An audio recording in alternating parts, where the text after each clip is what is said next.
Hello everyone, welcome back to So Finance. In the last video, we had discussed important capital structure theories, and in today's video, we are going to solve some questions related to the same topic and हम लोग साथ में question solve करेंगे. इससे आपको पता चलेगा कि किसी भी क्वेश्चन को एग्जाम में अप्रोच कैसे करना है. सो आइए, let's get right into it. Okay, so the question is, S Limited and T Limited are in the same risk class and are identical in all respects except the company S uses debt while company T does not use debt. The levered firm has 9 lakh rupees debentures carrying 10% rate of interest. Both the firm earn 20% operating profit on their total assets of rupees 15 lakhs. The capitalization rate is 15% on all the equity shares. You are required to compute the value of S Limited and T Limited using net income approach. So हमने first time question पढ़ लिया. So exam में जब भी ऐसा होता है, when we read the question for the first time, it looks very daunting कि यार इतना बड़ा question है, इतने सारी चीज़ें दी हैं, मैं कैसे solution तक आऊँगी, it's so complicated. But मेरी एडवाइस हमेशा यही रहेगी कि फर्स्ट टाइम क्वेश्चन पढ़ के आप प्लीज़ मत सोचिए कि मुझे सोल्यूशन तक कैसे पहुंचना है. आप ये सोचिए कि मुझे क्या गिवन है क्वेश्चन में, एंड लिख लीजिए उसे, एंड क्या गिवन है एंड मुझे क्या पूछा गया है. दिस गिव्स अस क्लैरिटी कि हमें जाना कहाँ है. It provides us a kind of direction. सो डरिए मत कभी भी क्वेश्चन देख के. Just write whatever it is given, and जैसे जैसे आता जाएगा क्वेश्चन वैसे वैसे हम सॉल्व करते जाएंगे. No big deal. So let's get right into it. दूसरी बार क्वेश्चन पढ़ते हैं and we'll just pick out whatever is given to us. अब यहाँ पे इस क्वेश्चन में हमें पहले सेंटेंस से ये पता चल रहा है कि S जो है उसके पास डेट है एंड T जो है उसके पास डेट नहीं है. सो यहाँ पे दोनों डिफरेंट कैपिटल स्ट्रक्चर्स की कंपनीज़ हैं. पहला वाला डेट यूज़ करता है और इक्विटी भी यूज़ करता है, दूसरा वाला सिर्फ इक्विटी यूज़ करता है. फिर जो नेक्स्ट सेंटेंस है, द लेवर्ड फर्म, लेवर्ड यानी कि जो डेट यूज़ करा है, ठीक है. Levered firm has 9 lakh debentures, 9 lakh rupees debentures carrying 10% rate of interest. अब यहाँ पे ये जो 10% है, 10% रेट ऑफ इंटरेस्ट यानी कि कंपनी जो डेट ले रही है 9 लाख रुपए का, ये डिबेंचर्स जो ले रही है, ये इसको ना, ये डिबेंचर्स लेने के लिए हर साल इसको 10% इंटरेस्ट देना पड़ेगा. So this is nothing but the cost of debt, the cost which is incurred to acquire this debt. So ये हमारा KD हो गया 10%, ठीक है. फिर both the firm earn 20% operating profit on their total assets of 15 lakh. अब operating profit क्या होता है? EBIT. अब जिनको नहीं पता है operating profit is profit which is from the operations of the firm. अब जब फर्म की बात हो रही है ना, तो इसमें सारे स्टेक होल्डर्स के रिटर्न्स इंक्लूडेड हैं. मैंने अपनी पिछली वीडियो में भी ये बात आपको बताई थी, समझाई थी. तो सारे स्टेक होल्डर्स के रिटर्न्स इंक्लूडेड हैं, यानी इंटरेस्ट, टैक्स सब इंक्लूडेड है. तो EBIT एक ऐसा हमारा पैरामीटर है जिसमें सब इंक्लूडेड होता है. So operating profit is nothing but EBIT. फिर capitalization rate is 15% on all equity shares. अब परसेंटेज टर्म्स में है, कुछ सोचना ही नहीं है. This is KE and then you are required to compute the value of S limited and T limited using net income approach. अब approach कोई भी हो, यहाँ पे पूछा क्या गया है, आपको value of both the firms निकालना है, ठीक है. यानी अब इन दोनों फर्म्स की हमें वैल्यू चाहिए. अब वैल्यू ऑफ द फर्म की जब मैं बात करती हूँ ना, जैसा मैंने बोला कि 2 मेजर स्टेक होल्डर्स की वैल्यूज़ इसमें इंक्लूडेड होगी. Firm includes every stake holder. Okay, जब भी फर्म की बात होती है इट इंक्लूड्स एवरीथिंग. सो इसमें वैल्यू ऑफ डेट भी इंक्लूडेड है एंड वैल्यू ऑफ इक्विटी भी इंक्लूडेड है. So value of firm is nothing but value of equity plus value of debt, ठीक है. अब वैल्यू ऑफ डेट जो है, वैल्यू ऑफ डेट हमें गिवन है 9 लाख रुपीज़। एस के पास ही डेट है, एस का डेट हमें गिवन है, वैल्यू गिवन है 9 लाख रुपए का डेट। अब वैल्यू ऑफ इक्विटी जो है that is something which is not given. So हमें अपना क्वेश्चन ऐसे बनाना है कि वैल्यू ऑफ इक्विटी मैं दोनों फर्म्स की निकालूं, ताकि value of debt plus value of equity करके मैं वैल्यू ऑफ फर्म फाइंड कर सकूं। ठीक है, तो अब मुझे चाहिए क्या, वैल्यू ऑफ इक्विटी। सो चलिए, हमें गिवन क्या क्या है वो मैं पहले ऐसे लिख लेती हूँ। के डी मेरा 10% है, ठीक है। फिर मेरा के ई भी गिवन है 15%, ठीक है। फिर अब जो मेरा ई बी आई टी है, मेरा E B I T given है, but it is not given in the term of amount, it is given in the terms of percentage. कितना गिवन है, 20% of total assets, sorry 20% of total assets. तो E B I T जो मेरा मुझे amount के term में चाहिए, total assets मेरे अमाउंट के टर्म्स में कितने हैं, 15 लाख, ठीक है। तो मैं क्या करूँगी, 15 लाख का 20% निकालूंगी ताकि ई बी आई टी जो है मुझे अमाउंट के टर्म्स में मिल जाए। दैट इज़ 3 लाख रुपीज़, ठीक है। ये मेरा ई बी आई टी है।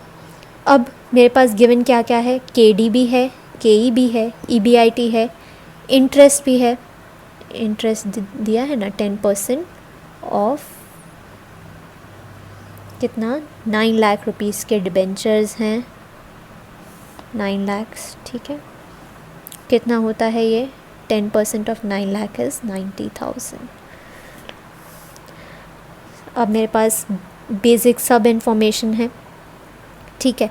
अब जैसा कि मैंने आपको बताया था, ये भी मैं लिख लेती हूँ, value of firm is nothing but value of firm, यानी कि डेट भी इंक्लूडेड है और इक्विटी भी इंक्लूडेड है। हमेशा सारे स्टेक होल्डर्स इंक्लूडेड होंगे, ठीक है। तो अब देखिए, वैल्यू ऑफ फर्म पूछी है, ठीक है। मेरे पास वैल्यू ऑफ डेट तो है, ये जो 9 लाख है ना, this is nothing but my value of debt, कि मैंने कितनी मेरे डेट की वैल्यू क्या है, टोटल डेट मेरे पास कितने अमाउंट में है। But I don't have value of equity, ठीक है। वैल्यू ऑफ इक्विटी ही नहीं है मेरे पास। अब वैल्यू ऑफ इक्विटी होता क्या है, मैं आपको फॉर्मूला डायरेक्टली बताऊं तो इट इज़ नथिंग बट मेरा जो नेट प्रॉफिट है, net profit divided by cost of equity. अब आप पूछेंगे ऐसा क्यों होता है, तो ये जो है this is nothing but value of equity, ठीक है। अब आप पूछेंगे ऐसा क्यों होता है, वो मैं आपको बता देती हूँ ताकि आपको ये फॉर्मूला ना रटना ना पड़े, आपको समझ में आ जाएगा ऐसा क्यों होता है। अब देखिए, के ई यानी कॉस्ट ऑफ इक्विटी क्या है, अब कॉस्ट ऑफ इक्विटी क्या है, cost of equity is nothing but percentage terms में मेरा कंपनी अपने शेयर होल्डर्स को कितना परसेंट रिटर्न दे रही है, ठीक है। इक्विटी पे उसको कितना परसेंट रिटर्न मिल रहा है, that is nothing but cost of equity theoretically. So मैंने प्रीवियस वीडियो में वैसे ही बताया था कि जो शेयर होल्डर्स हैं उनके लिए रिटर्न क्या होता है, उनके लिए रिटर्न होता है नेट प्रॉफिट, यानी कि ईबीआईटी में से डेट होल्डर्स ने अपना हिस्सा ले लिया, इंटरेस्ट ले लिया, अपना रिटर्न ले लिया, गवर्नमेंट ने टैक्सेस ले लिए, एंड में जो भी बचेगा वो शेयर होल्डर्स का हिस्सा, ठीक है। एंड में बचा क्या, हमारा net profit. So net profit theoretically is nothing but the returns which our share holders के। अब ये जो नेट प्रॉफिट है ना वो अमाउंट के टर्म्स में है, and cost of capital cost of equity is our percentage के टर्म्स में जो रिटर्न होता है। अब ये परसेंटेज के टर्म्स में रिटर्न जो है, ये रिटर्न किस पे निकलेगा, ऑब्वियसली इक्विटी पे निकलेगा, है ना। तो जितना इक्विटी इन्वेस्टमेंट होगा शेयर होल्डर्स का, उसी पे तो रिटर्न कैलकुलेट होगा। सो यानी कि जब मैं वैल्यू ऑफ इक्विटी पे परसेंटेज के टर्म्स में, यानी कि परसेंटेज के टर्म्स में वैल्यू ऑफ इक्विटी पे रिटर्न कैलकुलेट करूँगी ना, तो मेरा अमाउंट के टर्म्स में रिटर्न आ जाएगा, है कि नहीं। तो ये फॉर्मूला बन गया। अब मेरे पास यही नहीं है तो मैं इक्वेशन में इसको यहाँ ले जाऊँगी, ठीक है। तो बचा क्या, net profit divided by cost of equity is nothing but my value of equity, simple. So यही फॉर्मूला हम यहाँ पे यूज़ कर रहे हैं वैल्यू ऑफ इक्विटी को फाइंड करने के लिए, क्योंकि यही हमारे पास गिवन नहीं है। सो आइए फाइंड करते हैं। हमारे पास EBIT है, हमारे पास नेट प्रॉफिट नहीं है। सो पहले मैं S लिमिटेड के लिए अलग कॉलम बनाऊंगी, क्योंकि दोनों कंपनीज़ का अलग अलग कैलकुलेट होगा। They both have different capital structures, so their net profit will also vary. So मेरे पास दो कंपनीज़ हैं, इसलिए दो कॉलम्स, ठीक है। ये मेरा पर्टिकुलर्स। अब यहाँ पे मुझे शुरुआत किससे करनी है, EBIT मेरा सबसे पहले गिवन है, कितना, 3 लाख हमने अमाउंट के टर्म्स में निकाला था। अब यहाँ पे फ़र्क शुरू हो जाएगा। EBIT माइनस हम इंटरेस्ट करते हैं, ठीक है। यहाँ पे S limited is the one which has debt, ठीक है। S लिमिटेड के पास डेट है, तो इसलिए इंटरेस्ट सिर्फ यहाँ पे कटेगा, 90,000 जो हमने यहाँ पे कैलकुलेट किया था, 90,000 यहाँ पे कटेगा, यहाँ पे कुछ भी नहीं, क्योंकि T के पास डेट ही नहीं है, ठीक है। तो ये हमारा आ गया, this is 2,10,000, this is again 3 lakhs, ये हमारा हो गया EBT। अब यहाँ पे क्वेश्चन में टैक्स तो गिवन नहीं है, तो टैक्स नहीं है तो मैं मान के चलती हूँ कि ये मेरा EAT यानी प्रॉफिट आफ्टर टैक्स है, ठीक है। This is my net profit, ठीक है। टैक्स ही नहीं है तो मैं क्या करूँ, तो this is ultimately my net profit. अब मेरे पास नेट प्रॉफिट आ गया, so I can easily get value of equity, ठीक है। Value of equity is nothing but net profit divided by cost of equity. Cost of equity 15% हमें लिखा हुआ है यहाँ पे, ठीक है। 15% डिवाइड कर दिया, यहाँ पे 3 लाख का 15%, that is nothing but 14 lakhs and this is 20 lakhs, ठीक है। ये हमारा वैल्यू ऑफ इक्विटी आ गया, वैल्यू ऑफ डेट हमारे पास ऑलरेडी है। वैल्यू ऑफ डेट जो है यहाँ पे 9 लाख है, यहाँ पे तो है ही नहीं, है ना, डेट ही नहीं है। तो मेरा वैल्यू ऑफ फर्म आ गया, दोनों को ऐड करने के बाद दोनों को ऐड किया, this is value of firm, ठीक है। This is nothing but 23 lakhs, this is 20 lakhs। सो हमारी वैल्यू ऑफ फर्म आ गई। किसकी वैल्यू ज़्यादा है, इसकी वैल्यू ज़्यादा है, ठीक है। Okay, so moving on to the next question. The expected annual net operating income of a company is rupees 10 lakhs. The company has 50 lakhs 10% debentures. The overall cost of capital is 12.5%. Calculate the value of the firm and the cost of equity according to net operating income approach. If the company increases the debt from rupees 50 lakhs to 60 lakhs, what would be the value of the firm and the cost of equity capital? Okay, तो सबसे पहले हमें question में क्या दिया है, सबसे पहले it's given net operating income यानी कि EBIT 10 लाख रुपीज़, ठीक है। फिर हमें दिया है कि कंपनी के पास 50 लाख के डिबेंचर्स हैं, कितना रेट ऑफ इंटरेस्ट है, 10%, ठीक है। 10% is nothing but my cost of debt, KD। फिर हमें नेक्स्ट गिवन है कि कॉस्ट ऑफ कैपिटल 12.5% है, यानी हमारा KO भी गिवन है। Calculate the value of the firm and cost of equity according to net operating income approach. अब obviously net operating income approach है तो उसमें KO कांस्टेंट है, K डी कांस्टेंट है, हमें के ई फाइंड करना है, ठीक है, value of the firm find करनी है। And if the company increases the debt from 50 lakhs to 60 lakhs, तो हमारा वैल्यू ऑफ फर्म और कॉस्ट ऑफ इक्विटी क्या होगा। तो सिंपली हमें ये फाइंड करना है कि इन दोनों केसेस में जब डेट 50 लाख है और जब डेट 60 लाख है, इन दोनों केसेस में मेरा वैल्यू ऑफ फर्म क्या होगा और value of equity cost of equity क्या होगा, ठीक है। तो चलिए सबसे पहले लिख लेते हैं कि हमें क्या क्या गिवन है। सबसे पहले तो हमें EBIT गिवन है ₹10 lakhs, ठीक है। फिर हमें यहाँ पे लिख देती हूँ KD गिवन है 10%, ठीक है। हमें KE नहीं पता है, KO गिवन है, ठीक है, KO गिवन है, KD गिवन है 10%, KO भी गिवन है 12.5%, KD 10%, KO 12.5%, एंड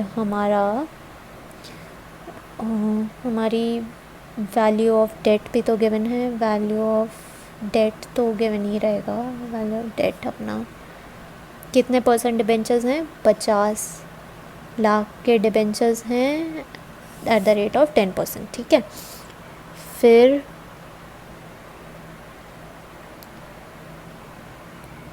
ठीक है, फिर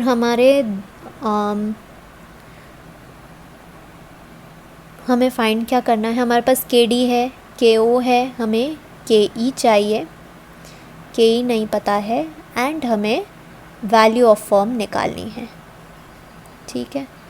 दो चीज़ें हैं, वैल्यू ऑफ फर्म और KE, दो केसेस में, ठीक है।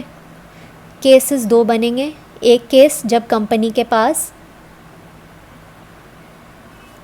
50 लाख का डेट है, जो करंटली उसके पास अभी है, 50 लाख के डिबेंचर्स हैं, ठीक है। और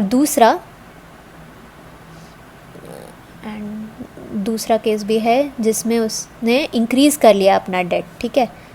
दूसरा केस है उसने इंक्रीज़ कर लिया अपना डेट, 60 लाख कर लिया, ठीक है। तो ये हमारे दो केसेस हो गए। तो इसलिए मैं दो कॉलम्स बनाऊंगी, दो केसेस हैं, केस 1, केस 2। ज़्यादा सोचना नहीं है, जो जो गिवन है वैसे वैसे जाते जाइए, ठीक है। हमें ये मेरा पर्टिकुलर्स, अब यहाँ पे EBIT से शुरू करते हैं। EBIT मेरा 10 लाख दोनों केसेस में, ठीक है। ये 10 लाख हो गया। अब less interest at the rate 10%, है ना। पहले केस में 50 लाख के डिबेंचर्स हैं, तो 50 लाख पे 10% लगेगा, दैट इज़ 5 lakhs। एंड दूसरे केस में फिर वो बढ़ रहे हैं, ठीक है, 50 से 60 हो रहे हैं, तो 60 लाख पे 10% लगेगा, दैट इज़ 6 lakhs। तो आया हमारा जो भी है EBT 5 लाख और 4 लाख, बट ये यहाँ पे टैक्स तो है नहीं, तो ये मेरा फाइनली आ गया पैट, ठीक है। तो मेरे पास पैट है, यानी कि नेट इनकम है, profit after tax, net profit. अब मेरे पास नेट प्रॉफिट है, ठीक है, but I don't have cost of equity as well as value of equity. Value of equity भी नहीं है मेरे पास, ठीक है। तो सिंस मेरे पास दोनों चीज़ें नहीं हैं, तो I won't be able to use it anywhere. तो पहले तो मुझे, अब देखिए क्वेश्चन में ही ये पूछा है, ठीक है, तो ये तो निकालना ही है। अब दो मिसिंग वेरिएबल्स हैं मेरे पास, तो मुझे पहले एक वेरिएबल तो ढूंढना ही पड़ेगा, ठीक है। तो बेटर है कि मैं पहले वैल्यू ऑफ फर्म पे फोकस करूं। क्यों? क्योंकि मेरे पास ये है, ओवरऑल कॉस्ट ऑफ कैपिटल है। तो अब इससे क्या होगा कि वैल्यू ऑफ फर्म मुझे मिल जाएगा। मेरे पास EBIT है अपॉन यहाँ पे मेरा कॉस्ट ऑफ कैपिटल। अब ये फॉर्मूला भी वैसे ही निकलता है जैसे मैंने वो वाला निकाला था, आपको मैंने पहले क्वेश्चन में जो बताया था कि ये मेरा रिटर्न अमाउंट के टर्म्स में, ये मेरा परसेंटेज के टर्म्स में, एंड परसेंटेज किस पे लगता है, इस पे लगता है। तो अब ये अननोन है तो इसलिए मेरा अल्टीमेट फार्मूला ये बन जाएगा। तो EBIT मेरे पास गिवन है, दोनों केस में 10 लाख है, ठीक है। दोनों ही केस में मेरा कॉस्ट ऑफ ये सेम रहेगा, ठीक है। तो अल्टीमेटली वैल्यू ऑफ फर्म मुझे दोनों केस में 12.5 सेम, ठीक है। कितना हुआ ये हुआ अपना 80,000 रुपये, 80 लाख रुपए, क्या 80 lakhs, ठीक है। तो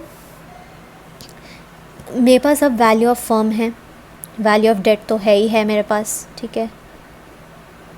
केस 1 में 50 लाख है, केस 2 में 60 लाख है। अब value of firm is nothing but value of equity plus value of debt, है ना। ये मेरा वैल्यू ऑफ फर्म। अब ये मेरे पास ये है, ये नहीं है, तो मैं इसको इक्वेशन को सॉल्व करूँगी, ठीक है। तो value of equity is nothing but value of firm minus value of debt. दोनों को मैं माइनस करती हूँ, कितना आता है, ये मेरा 30 lakhs, ये मेरा 20 lakhs, ठीक है। ये मुझे मिल गया। अब मेरे पास वैल्यू ऑफ इक्विटी है, नेट प्रॉफिट है, ठीक है। यानी कि मुझे अब कॉस्ट ऑफ इक्विटी मिल जाएगा। मैंने आपको पिछले क्वेश्चन में क्या बताया था, value of equity is nothing but net profit divided by cost of equity, है ना। तो अब ये जो कॉस्ट ऑफ इक्विटी है वही तो चाहिए मुझे, ये दोनों वेरिएबल्स तो मिल गए मुझे, ठीक है। तो इसको मैं इक्वेशन को ठीक कर देती हूँ, इसको यहाँ ले जाती हूँ, इसको यहाँ ले आती हूँ, तो ultimately net profit divided by value of equity, cost of equity हुआ, ठीक है। तो नेट प्रॉफिट कितना है,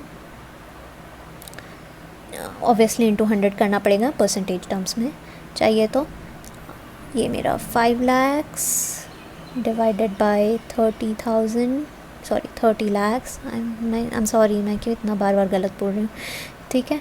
तो ये मेरा आ गया 16.67%, ठीक है। 16.67%।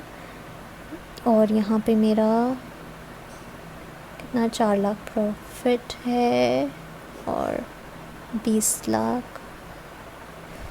तो ये मेरा आ गया, ये मेरा आ गया 20%, ठीक है। तो हमें मिल गया कॉस्ट ऑफ इक्विटी मिल गया, वैल्यू ऑफ फर्म तो हमने निकाल ही लिया है जो क्वेश्चन में पूछा था, वैल्यू ऑफ फर्म से ही तो हम कॉस्ट ऑफ इक्विटी पे आए, ठीक है। तो यहाँ पे जब भी आप एग्ज़ाम में किसी भी क्वेश्चन को अप्रोच करें तो सबसे पहले जो भी आपको गिवन है वो लिख लीजिए, ठीक है। फिर धीरे धीरे आप सॉल्व कीजिए क्वेश्चन को, सब अमाउंट्स के टर्म में ले आइए अगर कुछ नहीं गिवन है तो, ठीक है। फिर बाद में आप ये ध्यान रखिए कि ये सारे फॉर्मूलाज आपको रटने की ज़रूरत नहीं है, थोड़ा लॉजिकली सोचेंगे तो आपको आपका जवाब मिल जाएगा, रास्ता भी मिल जाएगा। सो इसलिए जब भी आप अटेम्प्ट करें प्लीज़ पैनिक ना करें, यहाँ तक तो आप आ ही सकते हैं, ठीक है, यहाँ तक तो आसानी से आ सकते हैं।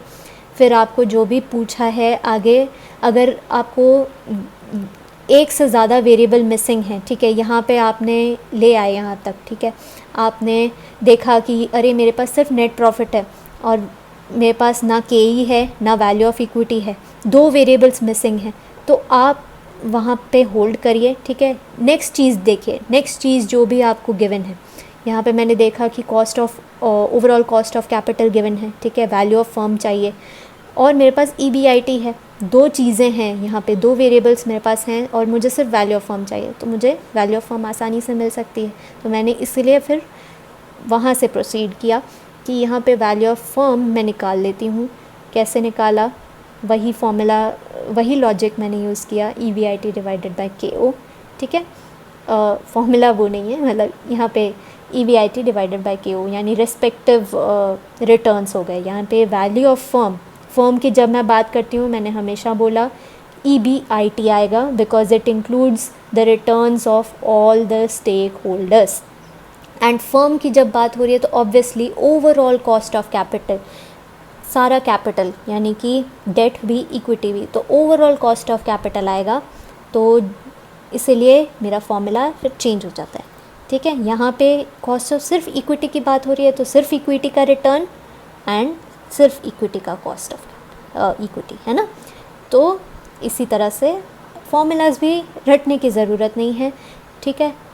ये यहाँ से मैंने वैल्यू ऑफ फर्म निकाला, अब मुझे पता था वैल्यू ऑफ फर्म आ गया, वैल्यू ऑफ डेट है तो वैल्यू ऑफ इक्विटी भी निकल जाएगा, वैल्यू ऑफ इक्विटी निकल गया and ultimately I got cost of equity as well. So this is how you approach a sum. So I hope this helped you. I hope इससे आपको थोड़ा सा idea मिला कि कैसे हम किसी भी क्वेश्चन को अप्रोच कर सकते हैं। Thank you so much for watching the video. Please like and subscribe. See you guys next time.